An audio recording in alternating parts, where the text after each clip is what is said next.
Ya Allah, kuburannya udah dibangun seperti ini. Mau kemana? Rasulullah Shallallahu Alaihi Wasallam mengutus Ali bin Abi Thalib, yaitu jangan biarkan kubur-kubur itu tinggi dari tanah, melainkan engkau ratakan. Nabi Muhammad memerintahkan Ali untuk meratakan kuburan dengan tanah. Ali diperintah seperti itu, sami'na wa ta'na.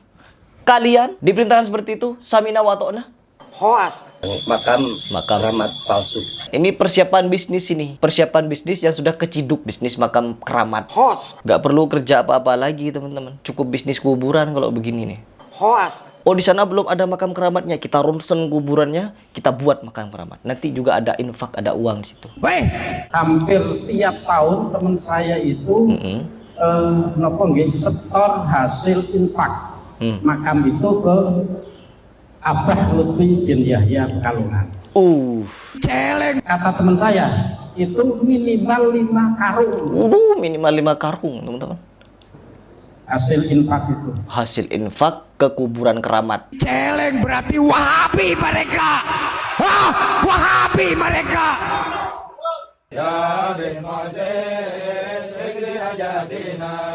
Ketika Nabi Muhammad Shallallahu Alaihi Wasallam wafat, beberapa tahun ada masa kesulitan di situ. Pada masa Umar, kesulitan teman-teman, yang disebut sebagai masa panceklik. Apa yang dilakukan Umar? Apakah ujuk-ujuk Umar mendatangi makam Nabi Muhammad SAW untuk meminta kepada Nabi Muhammad? Tidak, teman-teman. Umar bin Khattab meminta Abbas. Ini kalau kita mau bertawassul. Padahal Umar bisa datang ke makam Nabi Muhammad SAW. Tetapi kenapa Umar bin Khattab tidak datang ketika di masa kesusahan? Ini yang kesusahan bukan cuma Umar sendiri, teman-teman. Bukan Umar sendirian, tetapi seluruh umat muslim yang dipimpin oleh Umar. Ya, sekota. Atau kalau bisa senegeri Arab. Masa panceklik namanya. Kenapa para sahabat? Ada Utsman di situ, ada Ali di situ, ada Fatimah, ada Hasan Hussein, ada semua para sahabat, umat-umat terbaik. Tetapi kenapa mereka tidak datang ke kuburan Nabi Muhammad lalu minta kepada Nabi Muhammad, wahai Rasulullah, sampaikanlah doa kami kepada Allah. Kami ditimpa masa kesulitan, masa panceklik. Turunkanlah hujan. Mintakanlah untuk menurunkan hujan, wahai Rasulullah. Tidak ada satu pun riwayatnya yang menceritakan seperti itu.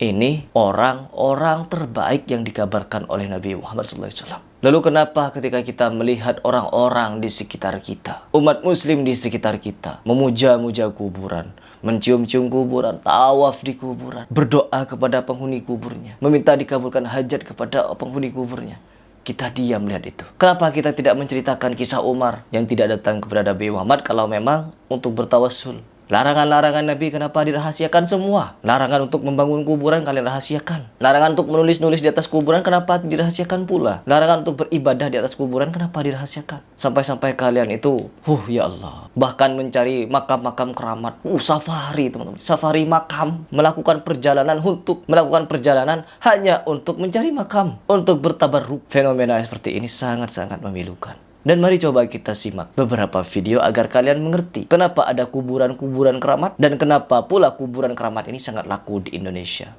Ada apa di balik itu? Kita simak agar kalian melek, agar kalian juga tahu alasannya. Tuh.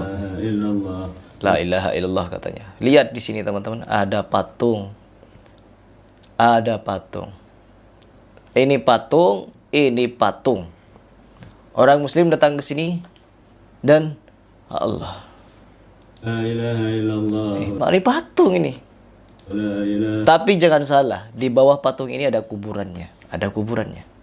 illallah. La ilaha illallah. La ilaha illallah. La ilaha illallah. La ilaha illallah. La ilaha Ngapain mereka? illallah. La ilaha illallah. La ilaha illallah. Ya Allah, safari kuburan teman-teman. Ya, wisata religi, kuburan keramat. Ini yang aneh nih. Sekarang kita simak beberapa video yang dimana fakta-fakta tentang kuburan palsu dan apa penyebab adanya kuburan palsu itu. Ya Allah. Sujud di kuburannya ya. Di kuburannya mereka sujud. Dilarang untuk membungkuk kepada sesama manusia. Membungkuk ya. Mereka sujud kepada kuburan teman-teman. Kaki gurunya dicium. Sujud. Sujud. Dibangun. Dilarang membangun kuburan, dibangun kuburannya. Allah. Orang mati, orang sudah mati, dijadikan tempat seperti ini, sujud-sujudan. Ya Allah.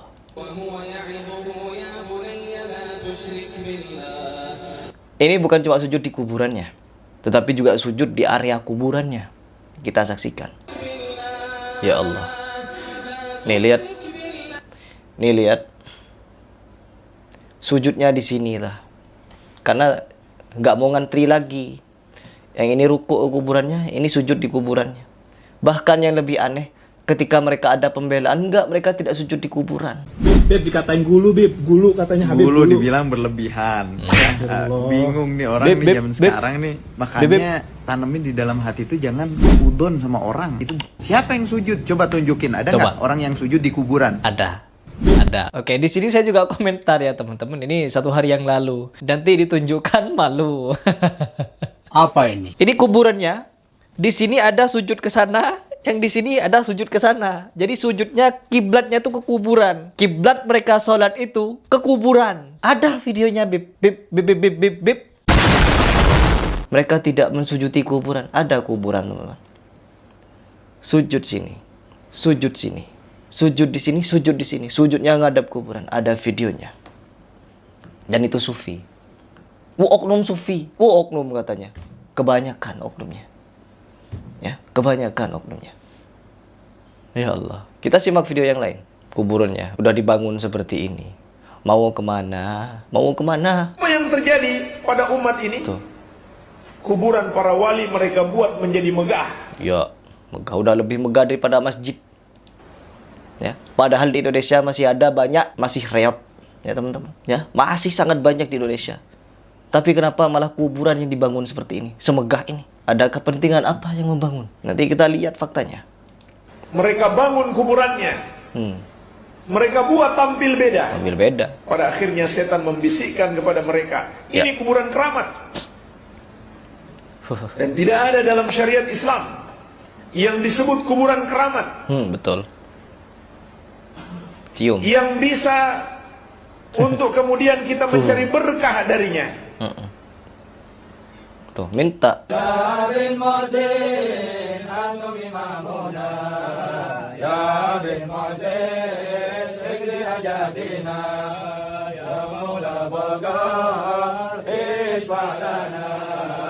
Ngeri. Atau kita berdoa kepada penghuni kuburnya Iya, mereka berdoa. Ada buktinya, ada buktinya. agar dia mengabulkan doa kita atau meneruskan kepada Allah. Benar. Atau kita ambil batu-batuannya lalu kita jadikan sebagai jimat. Ya Allah. Ini semua adalah syirik. Ya.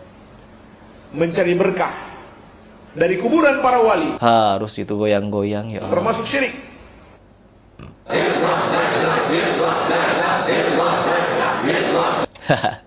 Ini luar biasanya orang Indonesia. Penyimpangan-penyimpangan seperti ini malah menjadi sesuatu yang sakral bagi mereka.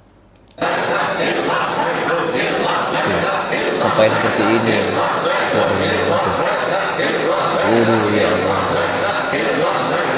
Kata Allah Subhanahu wa ta'ala, apabila kalian ingin memuji Allah, kalian ingin berzikir kepada Allah, maka santunkanlah suara kalian, berlemah lembutlah kalian. Tidak perlu la ilaha illallah, la ilaha illallah, la ilaha illallah. Gak perlu. Allah, jangankan kepada suara hati kalian, suara-suara makhluk hidup yang ada di kerak bumi, Allah dengar. Kita kertak dalam hati saja, Allah tahu. Tidak perlu kita berzikir kepada Allah Subhanahu wa ta'ala sampai geleng-geleng seperti ini, goyang-goyang seperti itu dengan suara yang lantang. Untuk apa? Apa kalian mengira Allah tuli? Dilarang berzikir-zikir di kuburan, melakukan kegiatan-kegiatan seperti ini. Kalian langgar semuanya. Dilanggar, pelanggaran semua ini isinya. Ya Allah. Dan coba kita bandingkan bagaimana dengan makam Nabi Muhammad SAW. Kita bandingkan. Ini kuburannya para wali ya. Kuburan Ahlul Bid'ah versus kuburan Ahlus Sunnah.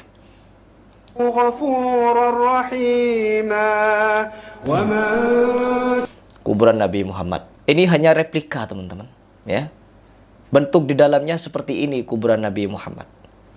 Kuburan Nabi Muhammad SAW. Kuburan Abu Bakar. Kuburan Umar. Seperti ini. Nabi ini. Terus bagaimana di Indonesia ini yang hanya sebatas diakui, ya, mengaku-ngaku wali, kuburannya didandani seperti itu. Ini kuburan Nabi kita, hanya seperti ini.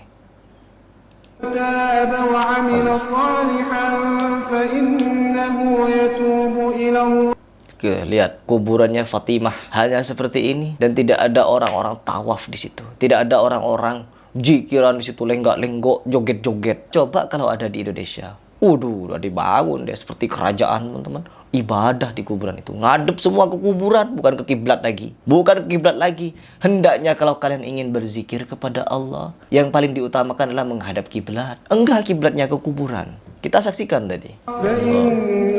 Ini makam-makam yang benar seperti ini. Rasulullah SAW mengutus Ali bin Abi Thalib, nih, yaitu jangan biarkan kubur-kubur itu tinggi dari tanah, melainkan engkau ratakan dengan tanah. Nabi Muhammad memerintahkan Ali untuk meratakan kuburan dengan tanah. Begitu pesannya. Ali diperintah seperti itu, sami'na wa ta'na. Kalian diperintahkan seperti itu, sami'na wa ta'na.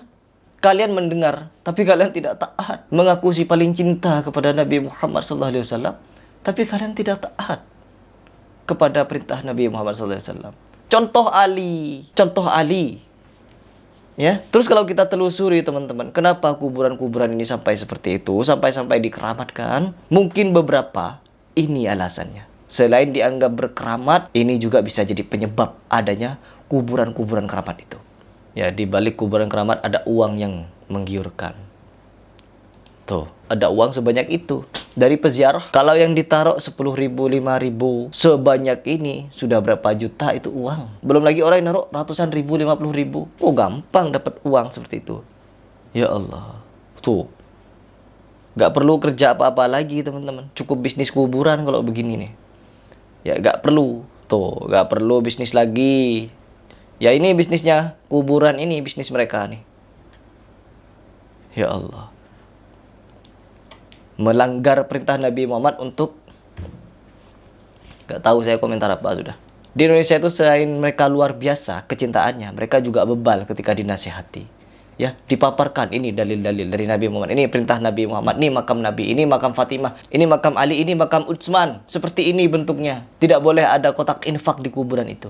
Gak ada. Kita umroh haji, ada momen untuk ziarah ke kuburan, tidak ada kotak infak di situ. Ya Allah, di Indonesia apa-apaan. Sudah bukan nabi, bukan sahabat, bukan tabi'in. Seperti ini, ya, dibuat beginian. Tuh, banyak, teman-teman. Orangnya sampai masuk. Udah seperti peti mati, ya, yang diisi uang. Allah musta'an. Dan juga ada kesaksian beberapa orang yang menemukan makam-makam palsu, makam-makam keramat palsu. Dan katanya sudah dijarohi banyak orang. Pasti ada kotak infaknya. Coba kita saksikan. Para desa Kubang dan 3 pilar, dan seluruh didampingi oleh para alimin ulama. Kami siap untuk membongkar yang makam keramat palsu. Ya. Ya, ini persiapan bisnis ini, ya. Persiapan bisnis yang sudah keciduk. Bisnis makam keramat. Itu doakan kami semoga kita semua diselamatkan oleh Allah Subhanahu wa taala dari apapun mara bahaya. Ini demi kepentingan umat, agar akidah kita ke depan terselamatkan. Allahu Akbar. Betul. Assalamualaikum warahmatullahi Mantap. wabarakatuh. Mantap ini. Bongkar kuburan. Gak perlu ada makam keramat, ya. Kalau kita ingin selamat akidah dan tauhid kita, gak perlu ada makam-makam keramat. Ziarah ke kuburan itu bukan meyakini kuburan itu berkeramat. Bukan. Datang ke kuburan untuk mendoakan kuburan itu dan juga untuk mengingat kita akan kematian. Kalau kita nanti akan dikubur juga. Bukan ke sana untuk minta hajat. Bukan. Dan ini yang terakhir. Dan video ini akan membuat kalian terplongo-plongo. Akan terplongo kalian. Waktu saya ketemu dengan teman saya itu, dia gak perlu bisnis apa lagi, bisnis makam keramat. Oh, di sana belum ada makam keramatnya, kita ronsen kuburannya, kita buat makam keramat. Nanti juga ada infak, ada uang di situ. Tiap tahun teman saya itu setor hasil infak makam itu ke Abah Lutfi bin Yahya Pekalongan. Nyesek ya, teman-teman. Aduh, ya Allah. Gak tahu saya komentar apa, gak tahu dah. Itu hampir tiap tahun. Hampir tiap tahun. Itu kata teman saya, itu minimal 5 karung Minimal 5 karung, teman-teman. hasil infak itu. Hasil infak ke kuburan keramat. Makanya sangat menggiurkan bisnis ke makam keramat ini dan berkembang biak di Indonesia. Karena orang Indonesia luar biasa. Ketika mereka gulu, sudah mati pun masih gulu mereka. Dan apa yang dilakukan? Memuja-muja kuburannya. Kepada Nabi Muhammad kita tidak boleh gulu, teman-teman. Tidak, kita harus ittiba, hanya mengikuti perintahnya, bukan memuja-muji kuburannya. Karena semua orang akan wafat, dan ketika wafat, selesai urusannya, kita tinggal melanjutkan perjuangannya. Lanjutkan perjuangannya, bukan memuja-muji kuburannya. Itu yang diajarkan Islam dan umat-umat terbaik pada zaman dahulu. Oh, beda kalau sekarang. Makam palsu pun nggak ada mayatnya, jadi makam keramat. Uangnya 5 karung per tahun. Itu satu kuburan. Bagaimana kalau ada 100 kuburan keramat? Top maknyos, teman-teman. Biar kalian melek fakta bahwa di Indonesia sangat banyak yang seperti ini. Baik, mungkin itu saja yang ingin saya sampaikan kepada kalian. Apabila di video ini yang salah, keliru, menyinggung, menyimpang, itu murni dari kesalahan saya. Tetapi apabila ada yang benar, itu murni dari Allah Subhanahu wa Ta'ala.